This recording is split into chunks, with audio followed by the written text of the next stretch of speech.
Hey, and welcome to the Bossed Up Podcast, episode 544. I'm your host, Emily Aries, the founder and CEO of Bossed Up. And today I want to pick up on a topic that came up at the very tail end of an interview I did recently with Sam DeMace, which was all about navigating the job market in 2026. And during our conversation, Sam talked about understanding your value proposition. And it reminded me of one of my videos in my recently launched LinkedIn learning course, Get Unstuck, Make a Plan to Move Your Career Forward, in which I deep dive into how to write your unique value proposition. And I want to bring this lesson to the podcast because I think it's one of the most powerful exercises you can do when you're feeling stuck. And honestly, even when you're not, even when you're just thinking about what could be next for your career or wanting to really get articulate around what your next act might be. Because here's the thing, in a world that is constantly changing, where industries are shifting, roles are being redefined, and the future of work feels like a moving target, your one constant in all of this is you. So you better be able to sell yourself. You better be able to know thyself intimately and be able to communicate what it is that you have to offer and the value that you bring to those around you, to the organizations, to the people you serve, right? And to the companies that you want to get hired by. So what do I mean by your unique value proposition? I mean what you and only you have to offer. Look, even if there are hundreds or thousands of people out there with your same degree, your same title, even your same area of expertise, the fact of the matter is only you have your perspectives and unique blend of strengths. So whether you're looking to advance in your current organization or considering opportunities elsewhere, being able to concisely communicate that value can boost your confidence and your persuasion as you figure out what's next. This is the kind of thing you want to be able to communicate wherever and whenever you're talking about your career, whether it's in the About Me section of your LinkedIn profile, in your resume, in your cover letters, or even just in everyday networking conversations or interviews. You want to be able to quickly get across who you are, what you have to offer, and what your impact is. So how do you actually build your unique value proposition? Let's walk through it together. Step one is to take inventory.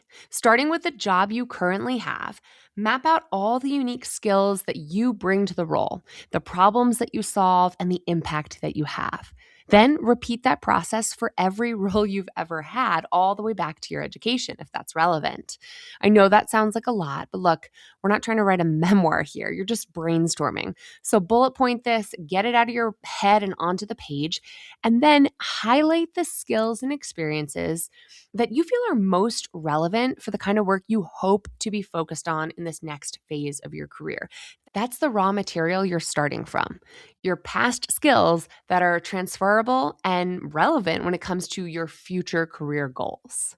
Step two is to get some external validation. And no, I'm not talking about that kind of approval-seeking behavior. I mean, get some data on yourself. Work style assessments like Gallup's Clifton Strengths, Myers-Briggs, or the Enneagram can help you put language around the strengths that might feel hard to articulate on your own.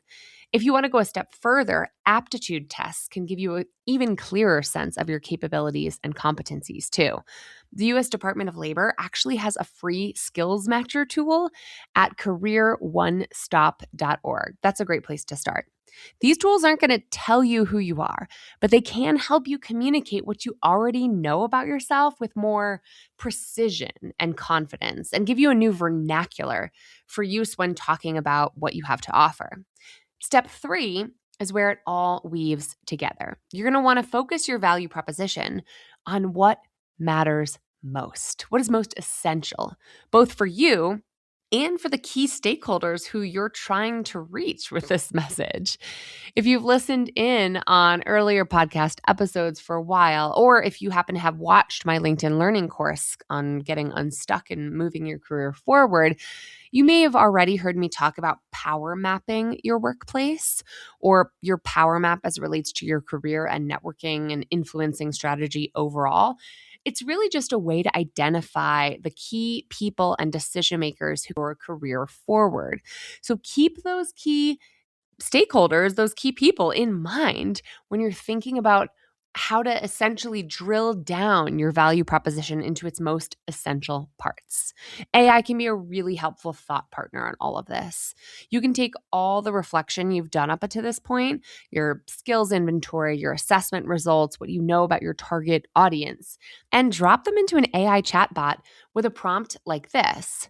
You're my expert career coach. Help me draft a 3 to 5 sentence statement that communicates my unique value in terms that would resonate with my target audience. And then, of course, describe your target audience and give additional context around your unique strengths.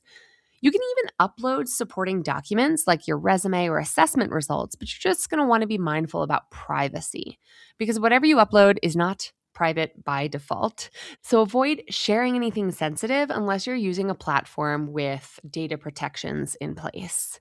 And then finally, do not forget this step because this is important.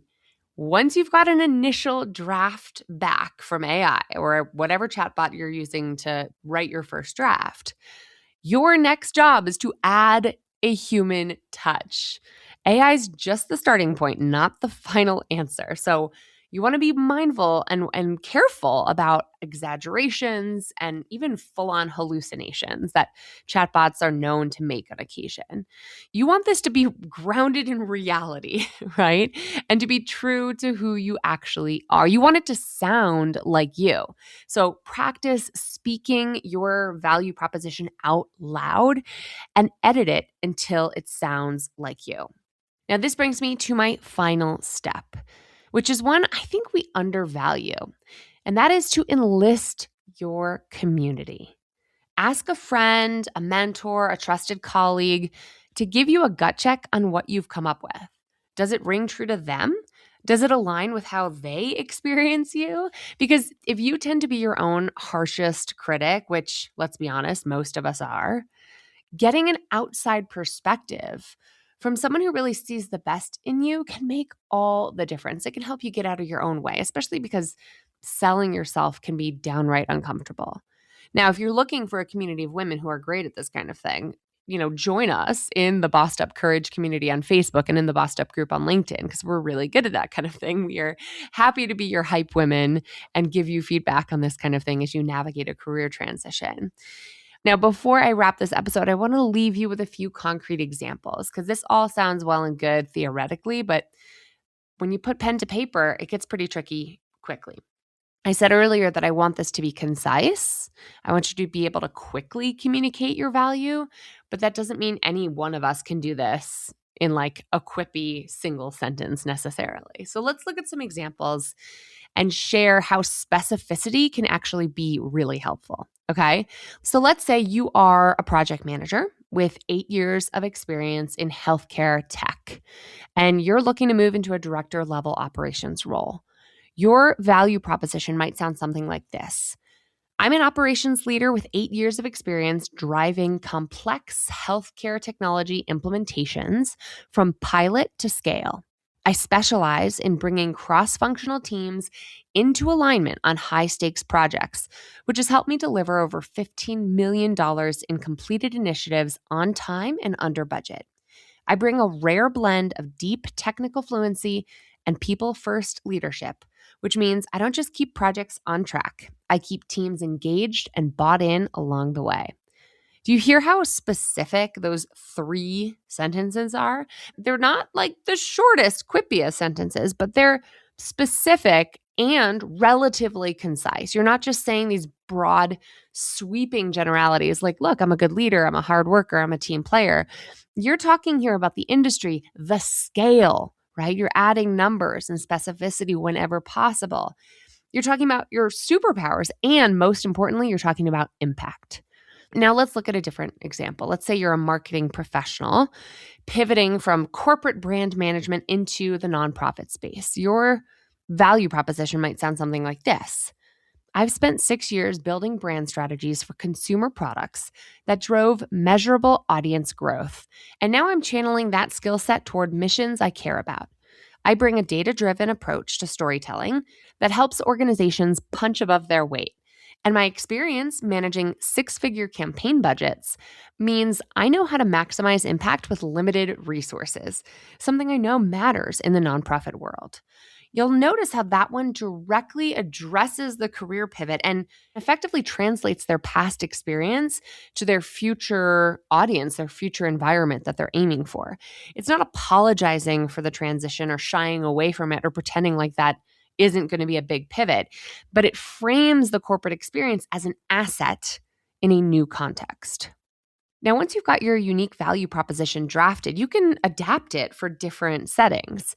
On a resume, it becomes your summary statement at the top in 2 to 3 sentences, and you're tailoring it to that specific role. In a cover letter, it's maybe the backbone of your opening paragraph, sharing why you're writing and why you're the right fit for the role. And in an interview, when someone says, "Tell me about yourself," your value proposition becomes your anchor, the sort of point you return to throughout the course of the interview. You're not reciting your resume chronologically, you're leading with what makes you uniquely valuable for the role that you're applying for. The core stays the same, but the framing flexes depending on the audience and depending on the context. So here's what I want to leave you with today. This can be a bit of a process. This can be an iterative process. And frankly, all great writing is process writing. That's what we're talking about here.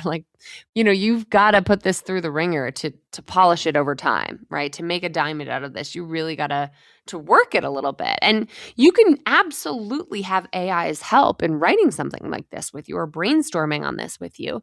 But don't look to AI or even any external source, even a friend or mentor, for the one right answer. Because how you communicate all that you have to offer the world is ultimately up to you.